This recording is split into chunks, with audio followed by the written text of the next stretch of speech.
let me just spoil this for white Americans. It's over. Yeah. You're done.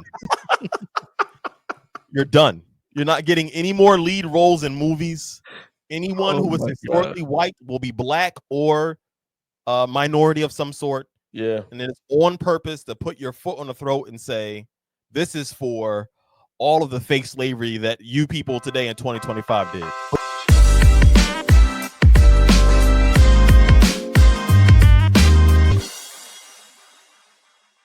It's been a while since we've done one of these. Yeah. I mean, it's necessary, I think, to do it often because the world moves so fast, information and everything else. But I think we need to do like a planned view of the culture. I lose track of all the stuff that happens. Yeah. It'll be like 30 things a day. Very significant things. Yeah.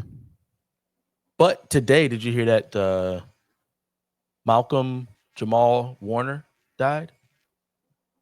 Malcolm Jamal Warner. Theo Huxtable, yeah. Oh, how? Yeah, it's actually, I don't know the full story, but the headline was that he drowned during a family vacation. What in the world? It's devastating. That's quite devastating. But hey, guys, thank you guys for joining us here. Black and Blur is back. Join us as we look through the interwebs. We want to get you guys' thoughts. What I'm going to do is on our YouTube, I'm going to post a link and do this for the first time. You can actually join us in conversation. You can join us on screen if you're so bold and talk about any given thing that we discuss. It's here on the screen.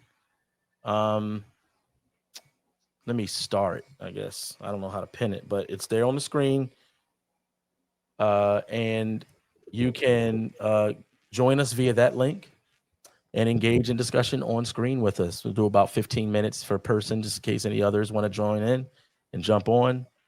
But yeah, let's get started. What do we want to start with first? I think we should start with what I just had up on screen, shouldn't we? Yeah. Okay, let's do that. Let's go here. So for context, this is not Michelle and Barack Obama's podcast, right? I don't think it is. Okay, this is Michelle's podcast, and Barack Obama is on it. Now, the headlines that we saw, and I saw a video of it too. I saw it on Instagram of him saying that boys need, different types of men in their lives, like a gay man. I think if you're familiar with our podcast, you're familiar with us and our values, you know that that's not necessarily true. Now, here's the interesting thing. I think that they need other men in their lives. And the last thing they need is to know who that man prefers to have sex with. Right. But most certainly they don't need men guiding them in that direction. Yeah. So yes, I think gay men can add a lot of value to young boys, but it's not their sexual attractiveness or attraction that does that. It's not that. But let's listen to in context to anything else he had to say and let's comment on it. Hi, Michelle and Craig. I have 3 younger brothers and I'm a new mom to a 1-year-old little boy. What can we do to change the fact that we raise our girls and we love our boys? There is so much dialogue on raising strong, independent women, but how can we raise emotionally intelligent, competent men? What does that even mean? Are you tracking with me right now? The first sentence had to be a fragment. Yeah, let's let it play out for the listeners. I'm sorry, because I can't hear that. I mean, what is that? Let's just start it over. I'm gonna play it out, and we'll comment at the end of it before we even let Barack talk. Hi, Michelle and Craig. I have 3 younger brothers, and I'm a new mom to a 1-year-old little boy. What can we do to change the fact that we raise our girls and we love our boys? There is so much dialogue on raising strong, independent women, but how can we raise emotionally intelligent, competent men? I am deeply concerned by the ideology promoted to my younger brothers online. I want to raise a young man who sees through those ideas. How can we energize the discussion around raising young men that want to change these oppressive and even violent dynamics? I do think, though. What are you getting from this? She wasn't specific enough. I mean, it's so open. Yeah. What dynamic is she talking about? Dynamic. What is it? What are these ideas about raising boys that she's hearing online? Yeah, because how can Barack actually answer the question if she hasn't asked one? Right. It's not specific enough. So It's now assumed that they already believe that young boys are raised in some toxic way that we don't know, that they already know about. What is she talking about? Let's see what he says. I hate it. Thinking about raising boys in the same way you're thinking about raising daughters, which is how do you make them good, responsible people who know how to function and know how to understand themselves well enough that they can navigate this really complicated world, and setting high expectations. So there are a lot of these things that apply to boys and girls. I do think that there are some particular issues with boys that as a society we're not addressing. I do think as a society we have to create more structures for boys. Now, this kind of like monologue right here is not edited by me. I did skip ahead because Michelle Obama's brother was talking about how they've raised beautiful daughters and stuff like that before he started talking, and I edited that out for the sake of the video. This is not edited. He did not talk about what issues are we feeling with regarding boys. Yeah. Let's name them. Yeah. Can we start with telling them that they're girls? Is that an issue? Yeah. And men to have guidance, rituals, frameworks, encouragement, to be able to meet a wide range of role models so that whatever their inclinations, they can see a path to success that isn't just sports or money, making a lot of money. And so that's on all of us together. What I would say to Emma would be, in your community, even if you have a wonderful male partner who's in the house, I think it still would be good to find assets in the community, people in the community, friends in your community, places of worship, community organizations, what have you, where there are a bunch of men. This is ridiculous. I mean, do I agree with the stuff he's saying? Yes, but it's so vague that when you get to the specifics, you'll realize, oh, I don't agree with anything he's saying. Right. Because we would agree that, yeah, boys need to be around men and they need to be around places of worship. Now, what does that mean to us? It means that they need to be around men who love and know Jesus Christ, the one who made men and women, to teach them how to be men, how to value women. I think that one way that we failed is by being able to just talk about boys and men. The moment you talk about boys or men, someone screams, but what about the girls? It's like, well, we're just talking about boys and men right now. We're not saying that women will never get to do anything or say anything. But I think churches have really acquiesced to that. They have really cowered at the fact that God made men strong for a reason. He made them dominant for a reason. Go ahead. I mean, the simple answer, I don't know why they're asking this to them. They don't have boys. Right. And why are they asking it to them? Ever. What, you know what I'm saying? Why does Barack Obama have this answer to how to raise children properly? Why Barack Obama and Michelle Obama? I know the question is not actually to Barack Obama, it's actually to Michelle and her brother. That's what she said at the beginning, right? That's true. So I guess Barack Obama is just there as a guest answering this question, but it's like, what qualifies you to answer this question? I mean, and secondly, the easy answer is to train them up in the discipline of the Lord, like Ephesians says. That's how you raise children. Now, if we crack open this shell, it's like,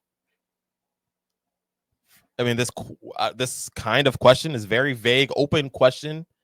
It presupposes that you should raise boys and girls differently. And that goes against their ideology already. Yeah. Why should you raise boys and girls differently? Are they wired differently biologically? Do they have different proclivities? Is that the discussion we're getting into? And why just boys and girls? Why didn't he mention the other ones? Yeah.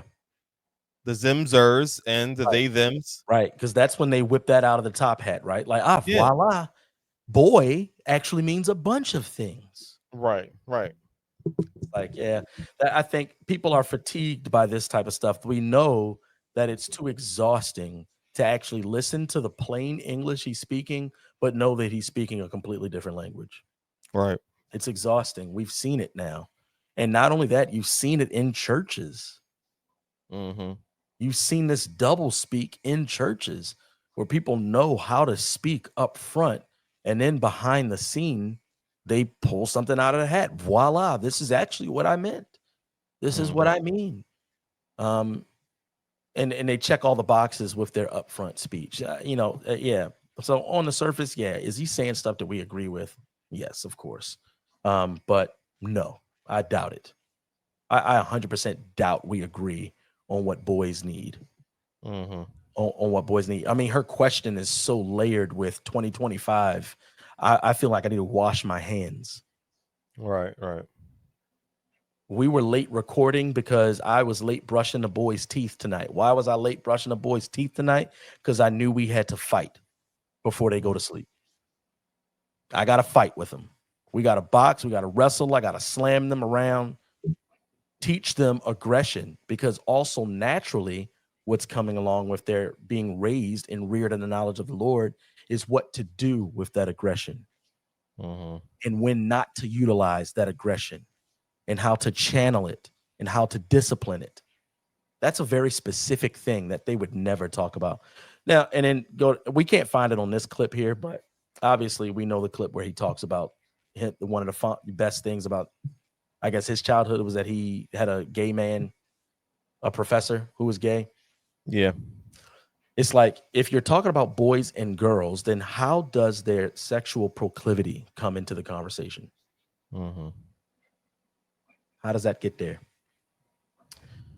Okay. Next thing. So this was sent to me by somebody who follows us on Instagram. Let's just watch it. If we continue abortion, you might not be here right now. And your race is especially under attack because of abortion. That's statistically true. Did you know that my mom is actually a white woman? Now, I know I look one way, okay? And I know that we have the one drop rule still, but my mother's actually a white woman from Wisconsin. Just want to throw that out there. What you got? That's interesting. That's an interesting clip in a lot of ways. I want to hear what she was going to say. They didn't, because the whole point of that clip was the mic dropper. Yeah, they mic dropped her because look at you, you nasty white woman, assuming I'm black. Look at you, you nasty white woman. You know what's very interesting about that? Since when is it? Who when is can that? Be sort of? Isn't this guy black? Right. Is he black?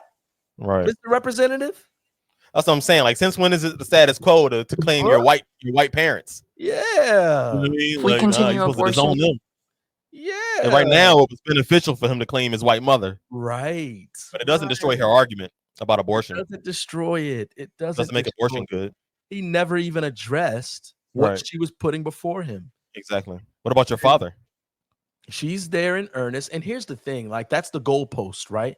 The only reason she would even feel confident addressing his identity that way as a black man is because what she has learned just over the course of the 5 years, that if she calls him anything, she's going to be a racist and the conversation's going to be over.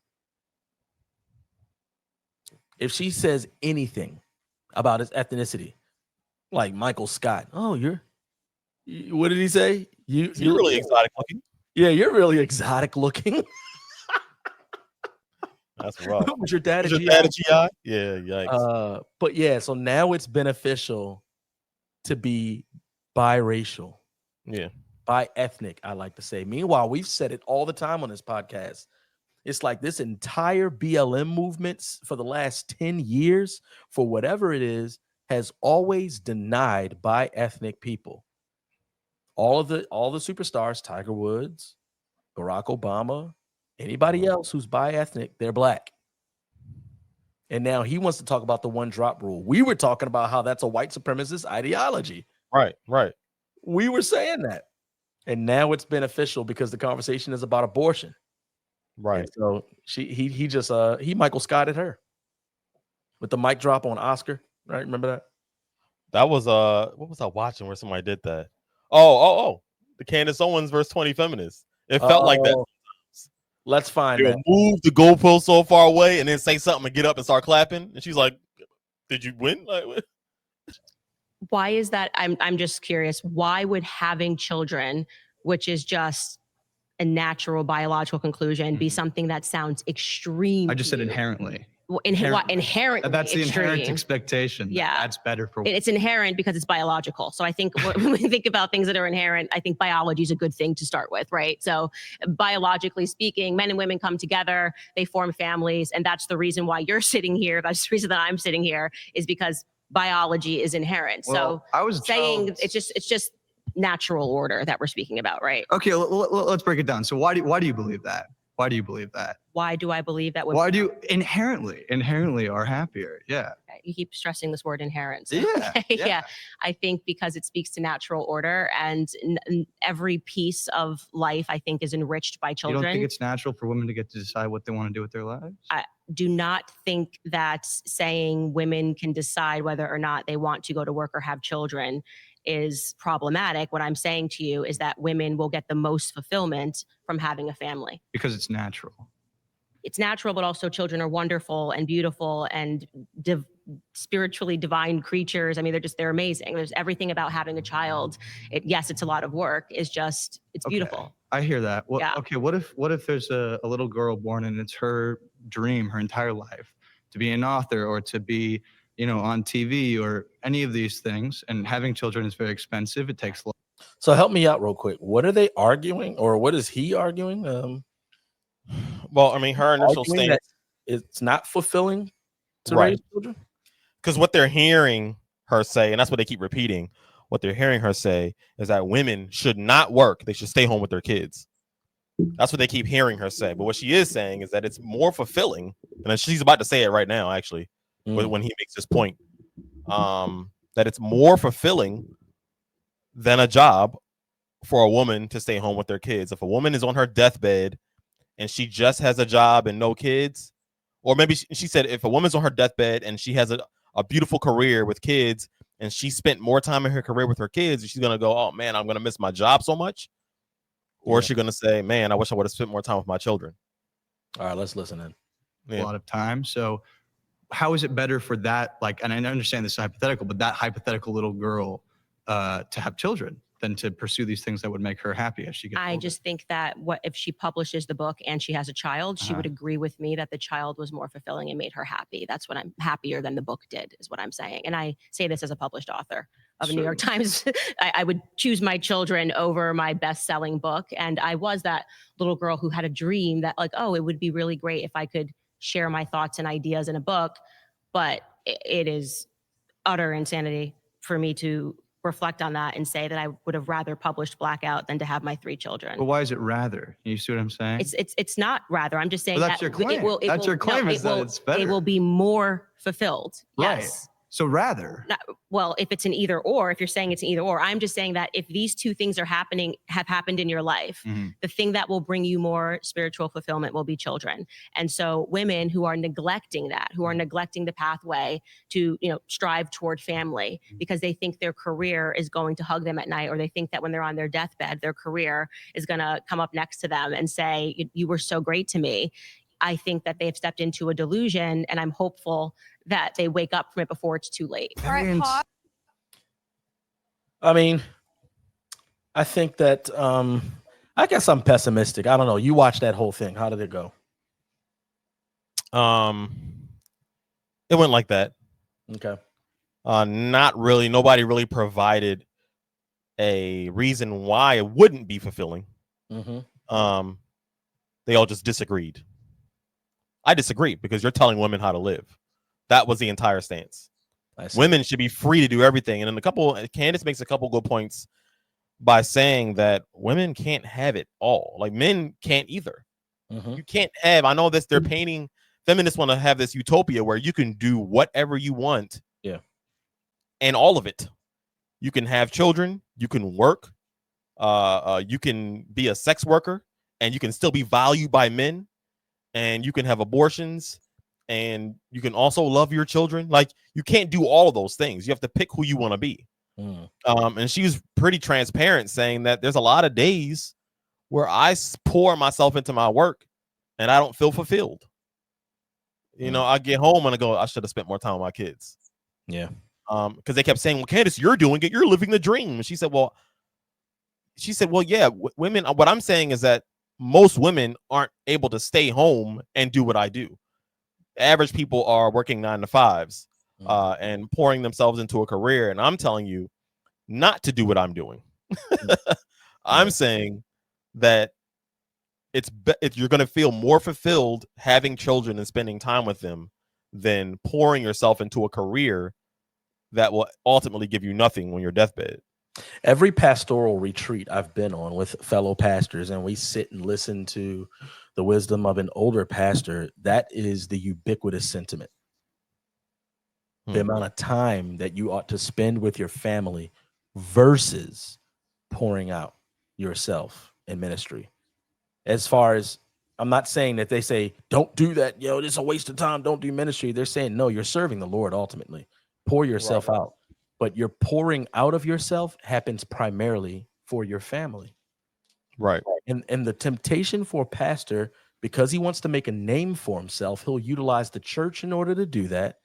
And he will neglect his family for the sake of the church, and he'll have justification for doing it because of how awesome ministry is, right? And so that sentiment, I think, it transcends gender, though it's still also, in Candace's argument, it's gender specific, you know? Okay, let's look at another.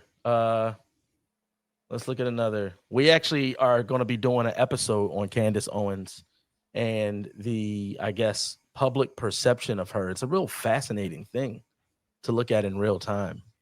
Like over the course of 2025, over the course of last 10 years. Right. Yeah, it's a pretty fascinating thing. We're going to be doing an episode. Let's look. All right, folks. James Bond is a black guy. Pretty exciting. I'm sure the internet was cool about this. Oh, boy. Wait a second. Oh, boy. Let's take a look at this again. Okay, so we got, I don't even know. I've not seen this. So this says Aaron Pierre is now tipped. I guess that says as the next James Bond.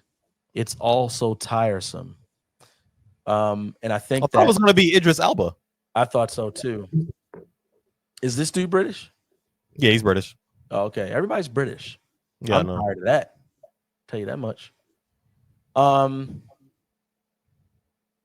Yeah, you know, look, here's the thing. I don't know what it's like to be a white American in this era. There are certain things I'm definitely fatigued by, and in certain things where it's like, oh, I get how that can be added to the fatigue, but I also don't see things that way. So I don't have any strong connection to James Bond as this fictitious pinned white guy. Yeah, I just know that they've all been white. They've all been white. Now, I think what people are tired of is they know that the only point of doing this is not because Aaron Pierre is so fascinatingly, I guess, what's the word I'm looking for? A good fit as James Bond. I think it's because that's what we're doing today. Doesn't matter what it is. Just make it black. Holly's trying to hide. Does that seem about right? Yeah, I mean, and of course it's him, right? It's, you know what I mean? He's the it guy right now. Yeah. Is he black? Right, I know. He looks mixed. He looks niggers don't come with orange eyes. You know what I mean? All right, folks. James Bond is a black guy. Pretty exciting. I'm sure the internet was cool about. What were you saying? Oh, can you hear me? Yeah. Oh, yeah. I was just saying that. Yeah, of course it's him. And basically, let me just, Oh my gosh, bro. Look. No. I'm not done. I know. Let me just spoil this for white Americans. It's over. Yeah. You're done. You're done. You're not getting any more lead roles in movies.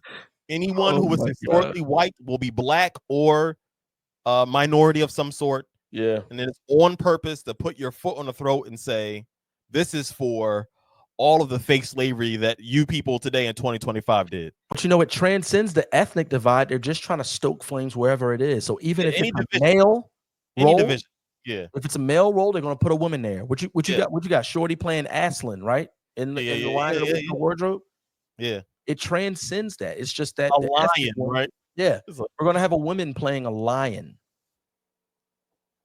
But yeah, that's what it is. But look at these comments, bro. This is what I was saying. Like, the fatigue is real, where there are people who are just like a child when they're tired. They're really to push the envelope. Yeah. Throwing toys across the house. Are you crazy? Yeah. But now people are out here throwing racist tantrums in the comment section. And Shane Gillis ain't help. No, man. No, he didn't. No, Mr. Bond, you may not ask me a question. That's wild. Oh my goodness. That's crazy. Bro. That's wild, man. This dude got 37K likes on it too. Bro. Rushing the internet. James Bond. Bail Bond. That's wild. The first Bond to hold his pistol sideways and miss every shot. Guys, our society has created this. This is despicable and hilarious at the same time. Let's see more comments. Oh boy. Oh my goodness. That's wild. Yeah. All the stereotypes coming out. They said they've been quiet. They've been quiet, yeah. They've been on eggshells for a while. Now they're in there. Screw your eggs. Oh my goodness. 007 credit score. Oh man. What? Malt liquor. Stolen, not bought. Bro, this is rough. Yeah, because so, all jokes aside, what will the world be for our sons and daughters? Right. Now, I get it. The internet has always been a great mask for people. Mm-hmm. We've known that since back in the day when we would play like a first shooter. What's it called? Call of Duty. And you get on Call of Duty, and all of a sudden now everybody's comfortable calling you a nigga. Everybody's tough. Yeah. I'm just like, so the internet has always been a mask for people. But this mask, you saw that Uber video. I'm not going to pull it up on this stream, but that Uber video where there was a black woman, a white Uber driver, and they were driving the ways. And she said that she forgot something. Can they go back? And he said, well, ma'am, we've driven a long way. I'm going to need you to cancel. I'll be willing to take you home, but if you want me to take you again, you have to up, because I'll basically be doing 3 trips now for free, rather than the picking you up and taking you on a trip. So you have to cancel and then reorder the Uber. Right. And she starts complaining like, that's gonna be a whole so you petty so and starts cussing at him and calling him names. And so he pulls over and says, all right, get the F out. I mean, obviously he's not not being a kind dude, but he's like, get the F out. And then he says, you want to act like a nigger, then I'll treat you like a nigger, is what he says. Yeah. It's like, this is out in the open. And he published it. Yeah. He uploaded that. Yeah. Because that was his car cam, right? Yeah, that was his dash cam. Yeah. So the flames have been stoked, and that's been on purpose.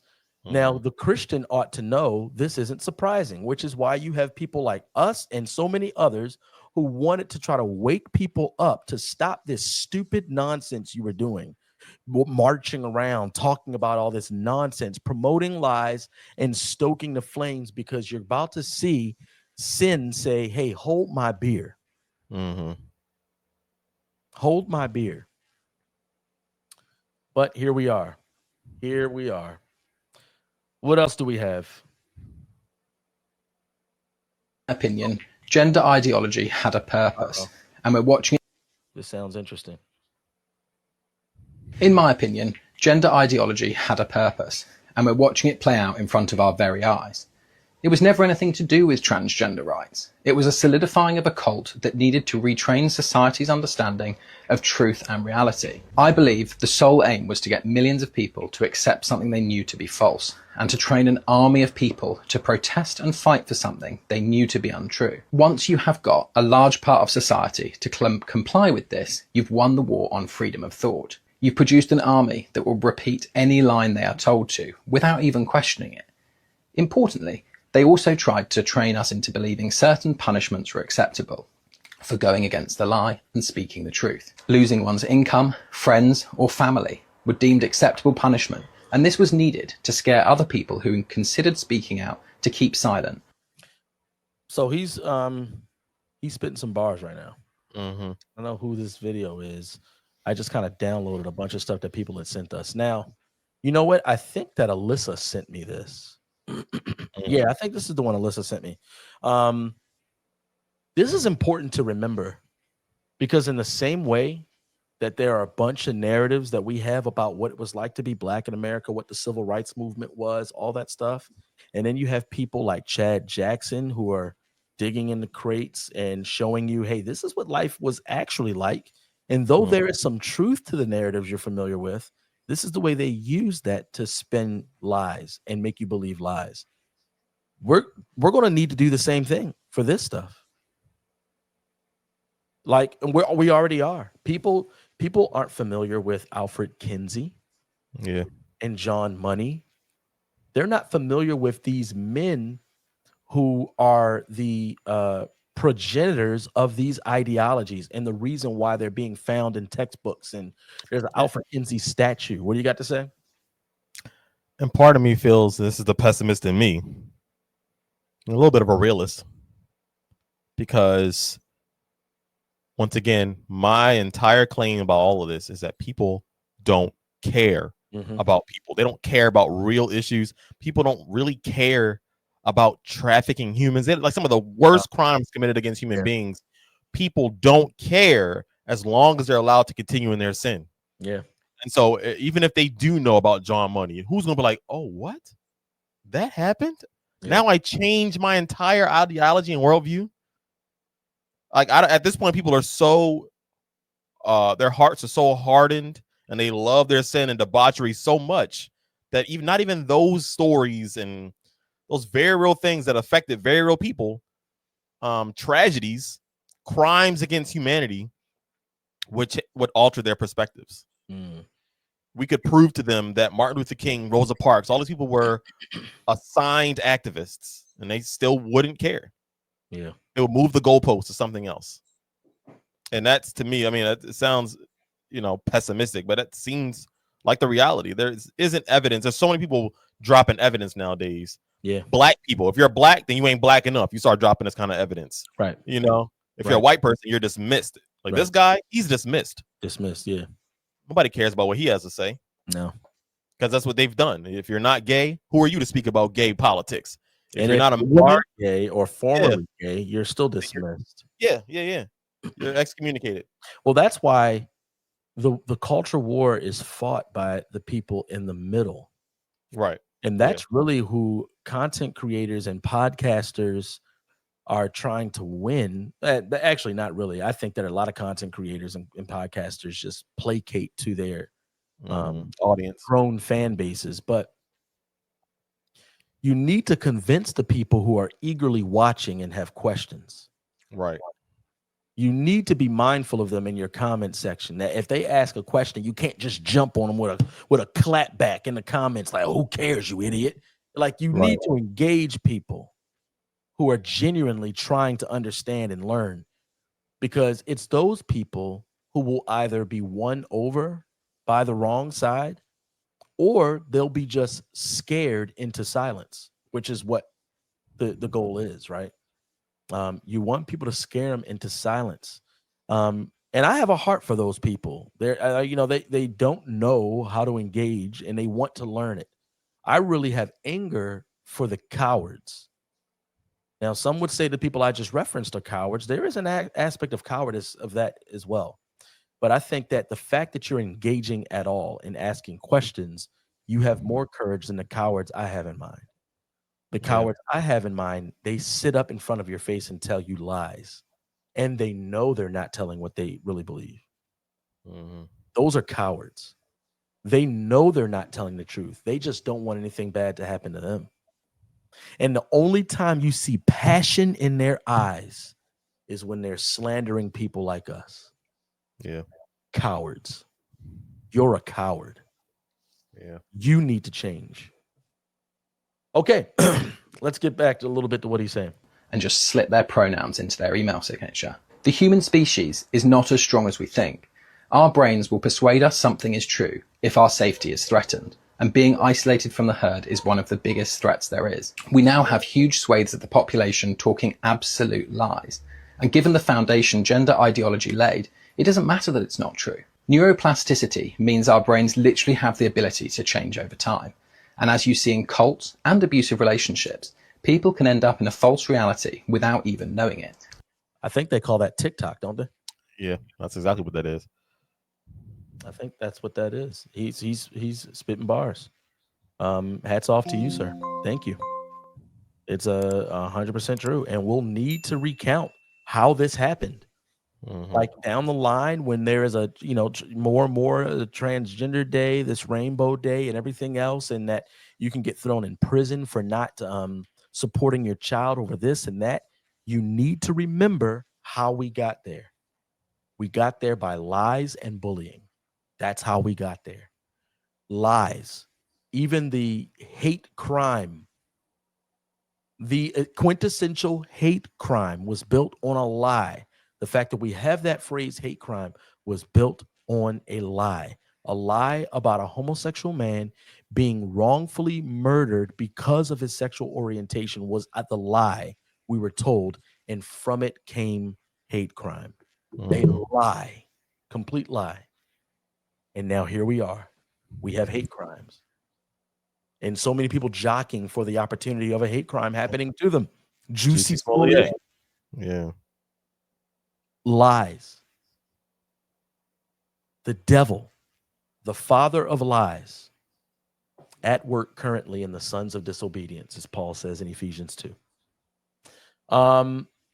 Let's look at another, or let's look at some more. What do we got here? Oh, yeah, let's do this here. Let's see. Oh, I know what I can do. This is while we're doing this, let me talk about Jubilee. So Jubilee, that Candace Owens thing that we saw, and there's another one I think that's coming out. Let me see if I can find it. Room full of, I don't know what to call you anymore. Conservatives, Republicans, fascists, I don't know. One of you proudly said that. Call us correct. One of us proudly. Oh, yeah, correct. I'm in a room full of correct people, but do any of you actually care about wages? Because, for example, I actually do. For example, right? do you support raising the minimum wage? Absolutely, and you can't do that when you're bringing all these people coming into That's not the reason the Republican Party blocks the minimum wage. You think Republican politicians don't vote for an increase in minimum wage because they're worried about immigration? Did I say I voted Republican? Did I say I voted Republican? Well, I'm on a show that was called 25 Far-Right Republicans. That doesn't mean I'm going to support every single Republican candidate. candidate. So you and I, let's agree. We both support raising the minimum wage. Yes? 100%. $7.25 since 2009. It's lost 30% of its value. If you care about wages, we should be raising the minimum wage in this country, not scapegoating migrants who aren't the cause of low wages in the country. You know who's causing low wages? Billionaires, millionaires, and people who won't pay fair wages for their wages, regardless of whether you are an immigrant or a native. I get the monologue right now. Let me respond. You had one. You had one. With your one study that had 0.5%. And what's interesting about wages is, and your study sucked that you didn't even know who wrote it, right? So let's get back to the point, right? Because I don't need to. And there it goes again. The majority of studies say that wages are not impacted. The majority of your studies are flawed. That's what I'm telling you. My studies. Right. Neither of us are economists. It's the economist studies. Don't assume who I am. Are you an economist? I could be. But are you? I could be. Are you? I'm not going to tell you. Are you? I'm going to major in economics, right? Are you an economist? No, not right now. Okay, so when I said neither is economist, I was correct. Just don't assume. To use your favorite word. See here, dude, this is nothing of substance. You look at the And that's correct. Yeah. It's nothing of substance. You can go on the right wing or that's Jubilee. That's Jubilee. You can go on Jubilee right there. and watch that. But the point that I wanted to highlight was this. The point that I wanted to highlight was that Jubilee, though we were talking about this. Were we talking about this? Yeah, we were talking about this. Though the titles and on the surface, it looks like they're bringing people together to have these discussions. No, they're not.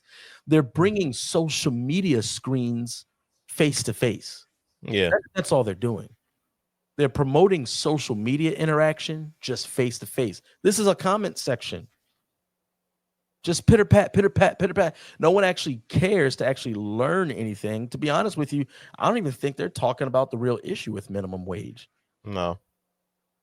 You know, they're not even talking about the real issue with minimum wage. Minimum wage actually harms people who are impoverished. Yeah. It keeps them in perpetual servitude. Right. They could never own anything. Raising minimum wage or the fact that minimum wage exists. Yeah. Yeah. The fact that it exists. It gets rid of competition for employees. Right. Right. But yeah, it was Milton Friedman. I forget what show he was on. It was before we were alive. But Milton Friedman said that minimum wage will be the most racist policy in the 20th century. That the programs that are labeled as being for the poor, for the needy, almost always have effects exactly the opposite of those which their well-intentioned sponsors intend them to have. As an example, what are you referring to? Let me give you a very simple example. Take the minimum wage law. It's well-meaning sponsors. There are always in these cases two groups of sponsors. There are the well-meaning sponsors, and there are the special interests who are using the well-meaning sponsors as front men. You almost always, when you have bad programs, have an unholy coalition of the do-gooders on the one hand and the special interests on the other. The minimum wage law is as clear a case as you could want. The special interests are, of course, the trade unions, the monopolistic craft trade unions in particular. The do-gooders believe that by passing a law saying that nobody shall get less than $2 an hour or $2.50 an hour or whatever the minimum wage is, you are helping poor people who need the money. You are doing nothing of the kind. What you are doing is to assure that people whose skills are not sufficient to justify that kind of a wage will be unemployed. And I think people miss that. They just hear about more money, more money. Speaking of which, you know, I think this is a good time to go to Let's welcome the nice official. Make your second most officiating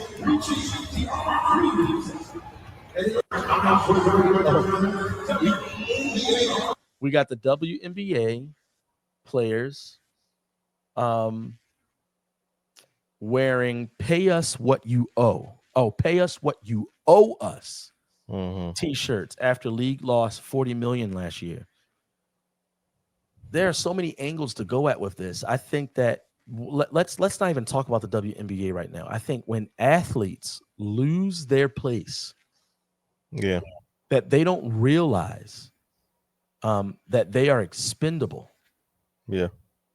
When they're in this trajectory to saying, I want to be a professional athlete and I want to, in perpetuity, be someone's property. Yeah.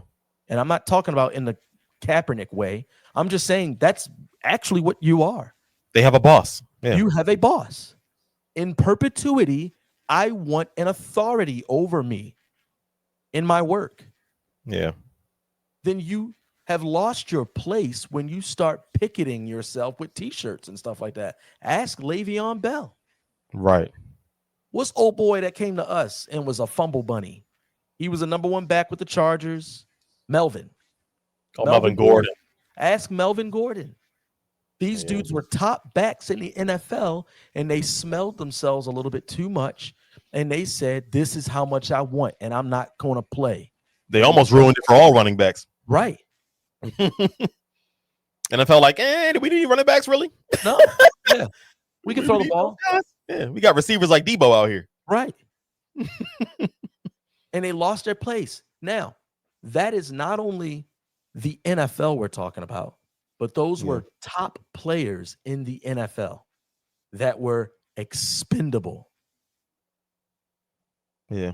And now this. The WNBA. Yeah. Are they crazy? Yeah. What are they? Did you watch the All-Star game? Anybody? No, I didn't Anybody watch. watch I didn't what know that was WNBA Oh, is that All-Star? what this is? Yeah. Oh. This is the only press it got. Oh, I see. That's why they're all together. I get it.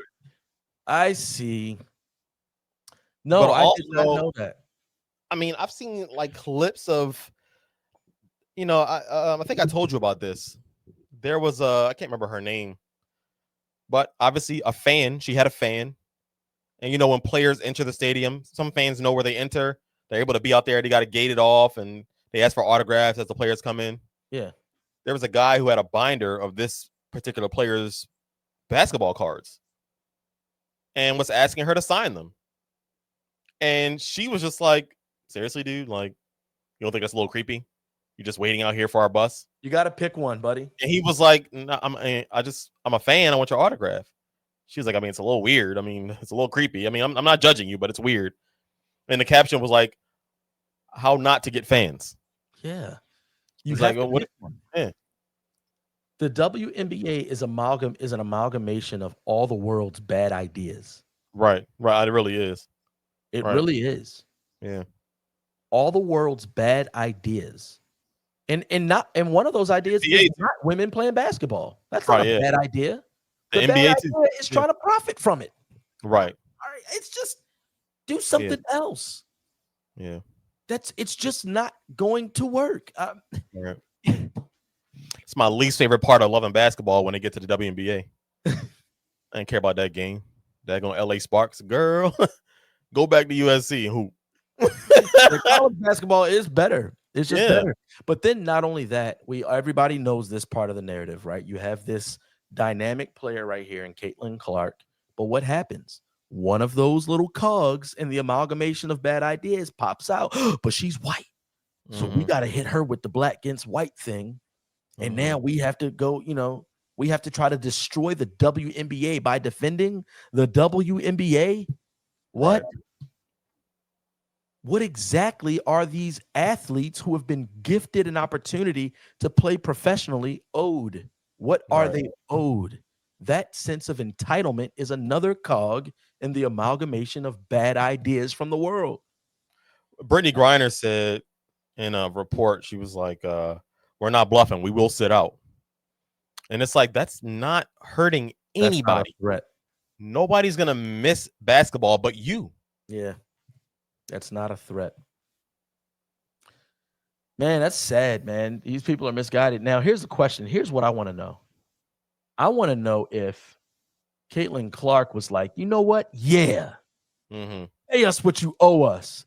Or if she was like, let me put this joint on. Let me put this on for they out here. They're not finna lynch me. I bet you they did. Tried to bully her about about not wearing the shirt. Not just her, but a bunch of women probably. If you don't wear the shirt, then you're obviously the problem. Yeah. Yeah. If all the these women, who's a lot of them lesbian, as admittingly so. I can't remember what I was reading, but that's like some of them. That's what they enjoy doing, turning some of these women into lesbians.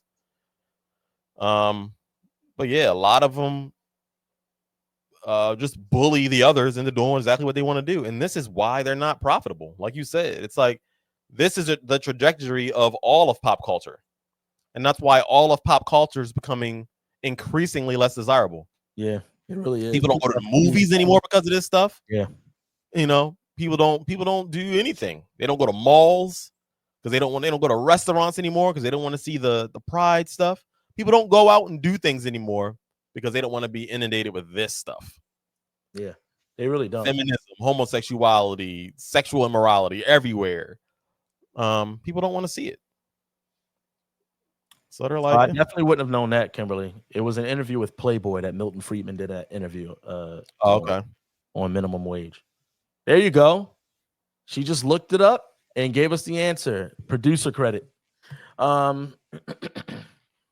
Yeah, people are fatigued. People are genuinely fatigued. I'm going to do something very brave right now. and we're gonna head over to the place where culture really mellows out a bit. But real quick, what did they owe? Like, what do they think they're owed? That's What if they go, okay, That's what my question pay is. us $10 million each? That is what my question is. It's like, I don't get it, y'all. What are you talking about? So we got Jamel Hill. She said, I'm amazed at the way so many of y'all endlessly glaze billionaires. I guess that's like championing billionaires. I'm not cool enough to know.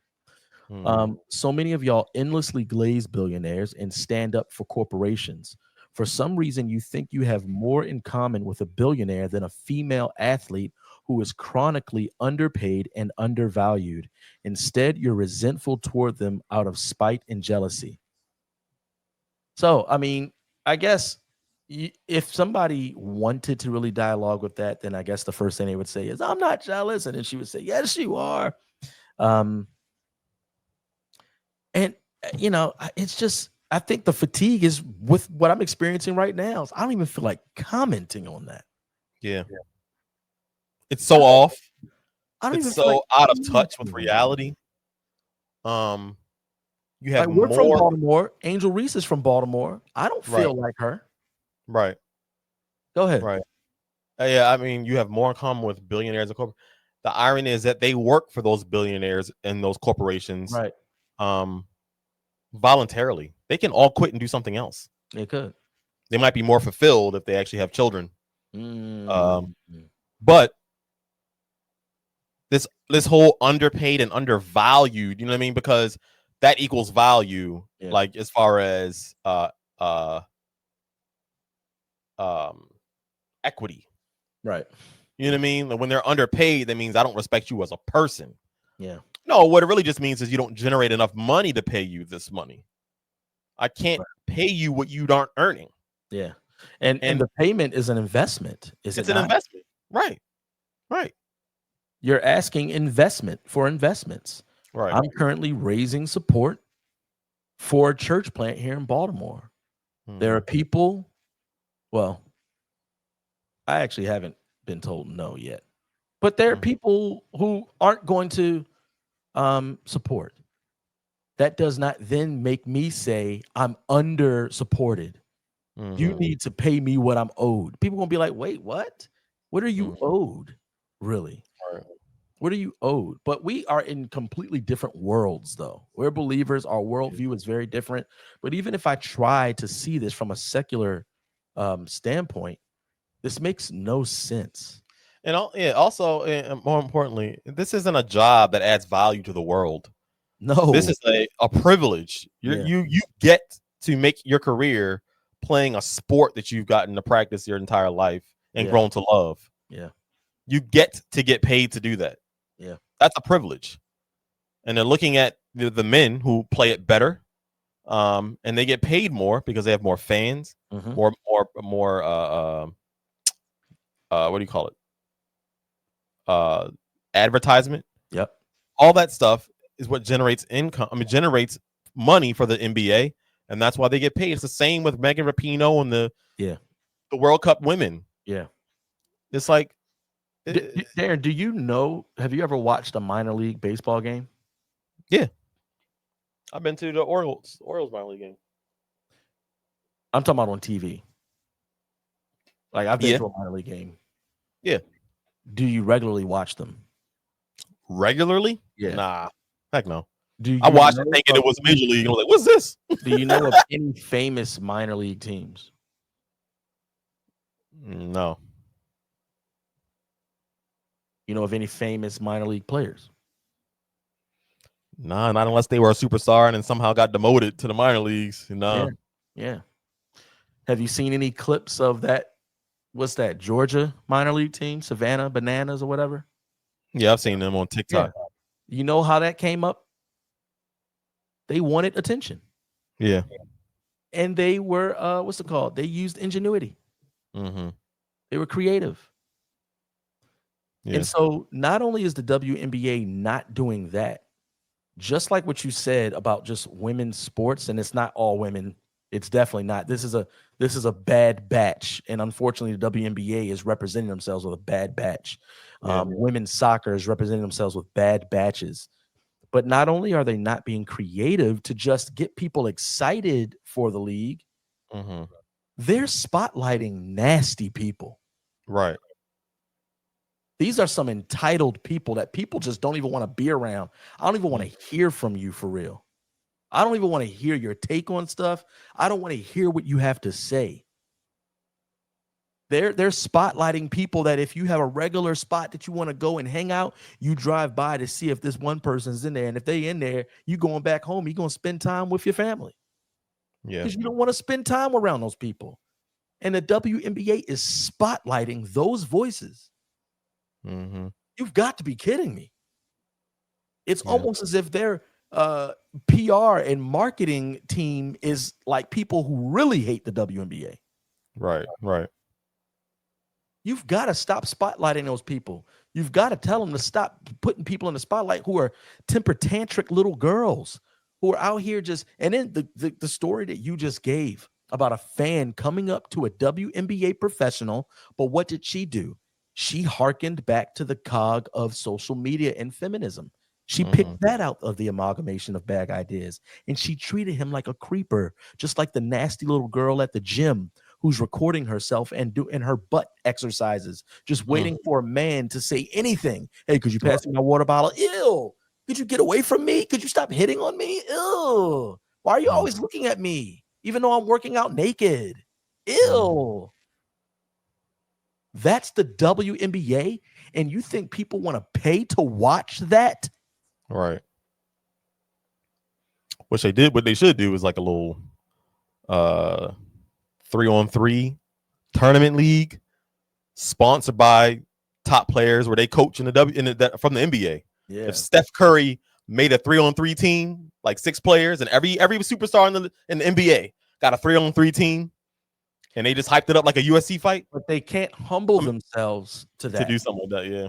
Because that is admitting that men and women are different, but they are riding the wave that they aren't different. They're the same. So if you guys really want, and I promise you, WNBA, because they're obviously listening to our podcast, if y'all want 10 million views, 3-on-3 tournament, men versus women. Right. You can have 10 3-on-3, 10 teams of 3. Find your best 30 women in the WNBA and do a tournament with the NBA so that we can at least find something to watch that's entertaining, and then we can also at least start chopping at some of these bad ideas. Let's let one fell swoop. One fell swoop. But yeah, you really want views? I guarantee you'll get those views. Nay, it doesn't have to be NBA. Regular dudes. Go to the last. Don't even pick the teams. Go to the last. What did I say? 10 teams of 3. Go to the last 10 years of high school state championships. I think somebody actually said this, but I don't need them to be state champions now, because a high school that was a state champion 10 years ago is probably not good now. Just go to the 10 years ago of high school state championships and make them pick teams of 3, each of those schools, and line them up and play against WNBA players. People will watch that. Market it, sell it, keep the people with big mouths out of the camera, and just let people sell it. People will watch it. Yeah. People will watch it. I mean, people have thrown those ideas out there, but what ball do they play with? How high is the rim? Where they shoot from? There's some differences in the sport. And if they were smart, this is so simple to just be a kind person. If you were smart and you got demolished, then laugh it up, joke during that tournament, do something to win the fans over, and take that thing that you did and take it to the season of the WNBA and try to bring fans with you. But no, you know what's going to happen? They're going to be on camera talking about men and women and some type of lies and stuff like that. And, I don't even know why I got that far, because they're not going to play the game. But yeah, but it's such a mess. It's such a mess. Playing more politics than basketball at this point. Right. They may as well. People don't like watching politics. That's for sure. Seriously. And that's why the NBA is losing viewership. Yeah. So did the NFL during the COVID. I mean, the Kaepernick era. Right. People were like, "Nah, I'm not." They lost a ton of views. People just weren't watching it. But how much of the nonsense did you see last season in the NFL? Right. Yeah, they cut it out. Nipped it in the bud. And you know the difference between the NFL and the NBA? It's diversity. It's diversity, yeah. Yeah. I know the NFL is still majority black players, but it's far more diverse than the NBA. Right. It's far more diverse. So I think, and that's the case in viewership too, I would say. I don't know about that. I actually don't know about that viewership thing. Yeah. I can't mark that. Well, the only thing that would lean to more viewership or more diverse viewership is the different markets that the NFL is in compared to basketball. NBA, I mean. Some of the states are just more diverse that football's in. Yeah. So okay. Let's look at it just a couple more. I think there was something speaking of fatigue, there was something that got any Shane Gillis clips? No, not loaded. Not loaded. Here we go. Did you see this? I haven't seen that meme, no. Yeah. So this is Babylon B, and it's that, what was it? It's that meme of the incident with the astronomer CEO. And I guess some other woman, I guess that works for him. It was HR at the same company, I think. Okay. And you see the clip, and the clip is kind of like shocking, right? Because you see it and then they hide. And I think when you're just looking at it with the naked eye, you're looking like, oh my gosh, what are they hiding from? Oh my goodness, are they doing what it looks like they're doing? And that laugh is kind of like a shocking laugh. I think everybody shared that moment, right? You see that clip, you share that moment. But then the fact that this took place, people started to seem to relish in it. Yeah. We've talked about it at the expense of their spouses. Like, yeah, that's what I'm saying. That's what I'm saying. It's like I made a post about that. I said, in a sin-ridden world, like thanks to a sin-ridden world or something like that, the families of this pain-stricken tragedy will have to relive this over and over and over. Yeah, I say like thanks to a sin-ridden world and social media or content creators. And I get it. Look, the world is going to whirl, but the reason I made that is because Christian content creators were doing that.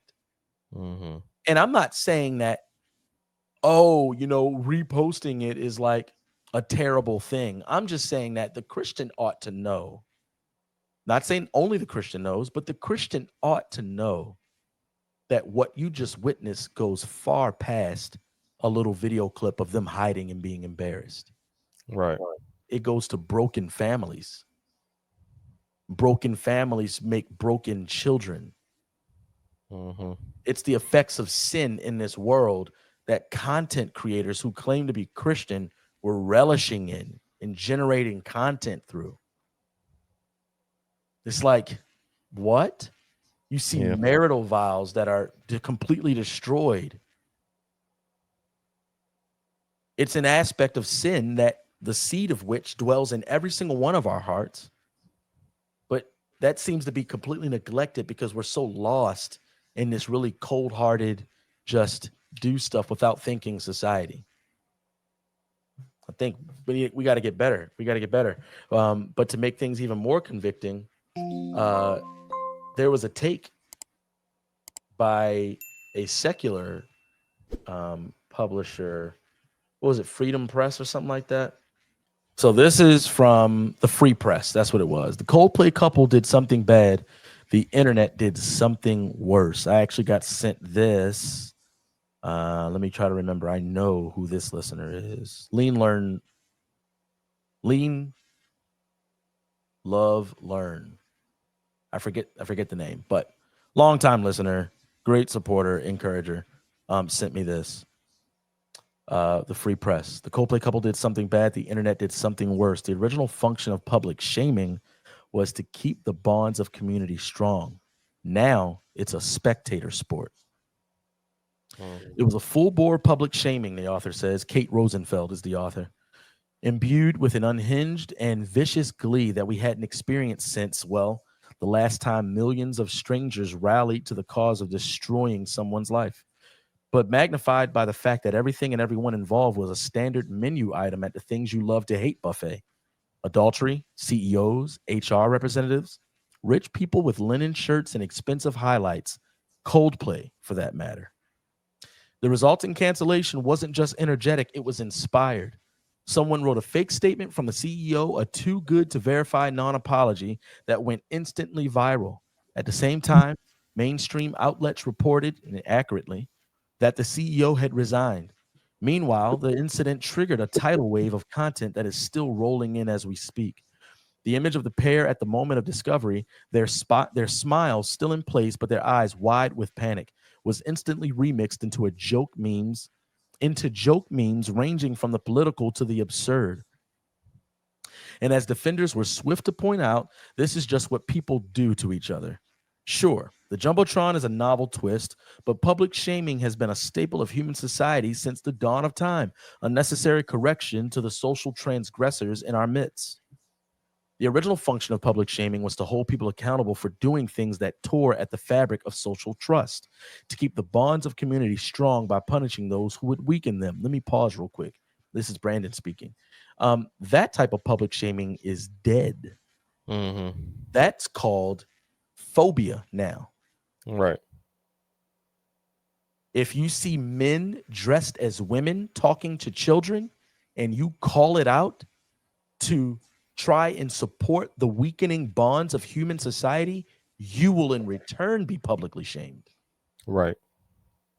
If you see adults grooming children and celebrating the grooming of children, nay, celebrating the mutilation of children, nay, celebrating the unaliving of children, and you shame that, trying to support the weakening bonds of human society, you will in turn be shamed. So while I hear Kate Rosenfeld's thoughts,